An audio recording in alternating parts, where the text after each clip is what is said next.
প্রথমে কড়াইয়ে কিছুটা পরিমাণে সাদা তেল দিয়ে তার মধ্যে আগে থেকে কেটে রাখা ও ছাড়িয়ে রাখা ভালো করে ধোয়া ডাঁটাগুলো ছোট ছোট যেগুলো আমি কেটে রেখেছিলাম সেগুলো কিন্তু সবকটা কড়াইয়ের মধ্যে দিয়ে দেবো সামান্য পরিমাণে লবণ। আর এই ডাঁটাগুলোকে উল্টে পাল্টে লাল লাল করে ভালো করে কিন্তু আমি ভেজে নেব।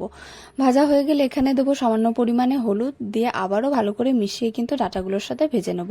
এবার ডাঁটাগুলোকে একটু সাইড করে দিয়ে এই তেলটার মধ্যে আমি দিয়ে দেবো কিছুটা পরিমাণে পাঁচফোড়নটা ভালো করে ফ্লেভার আসা পর্যন্ত কিন্তু আমি ডাঁটাগুলোর সাথে ভালো করে ভেজে নেব। এবারে আমি এখানে দেবো সর্ষে বাটা, কালো সর্ষে বাটা। এটা আমি কিন্তু একটা ঝাঁকনি করে ভালো করে ছেঁকে নিচ্ছি পাল্পটা জল দিয়ে। আর এই যে খোসাগুলো থাকবে এই খোসাগুলো কিন্তু আমি ফেলে দেবো। এখানে আমি বেশ কিছুটা পরিমাণে জল দিয়েছি, কারণ এই জলটা আমি ভালো করে ডাঁটাগুলো সেদ্ধ হওয়ার পর পুরোপুরি কিন্তু শুকিয়ে মাখা মাখা করে নেবো। এখানে আমার হলুদ একটু কম হয়েছিল, আমি আর একটু হলুদ দিচ্ছি, দিয়ে ভালো করে কিন্তু এটাকে ফুটতে দেবো সামান্য পরিমাণে জিরে গুঁড়ো দিয়ে এটাকে ভালো করে ফুটিয়ে পুরো একদম মাখা মাখা হয়ে আসা অবধি কিন্তু আমি ফুটতে দেবো। এভাবে আমি পুরো মাখা মাখা করে নিয়েছি।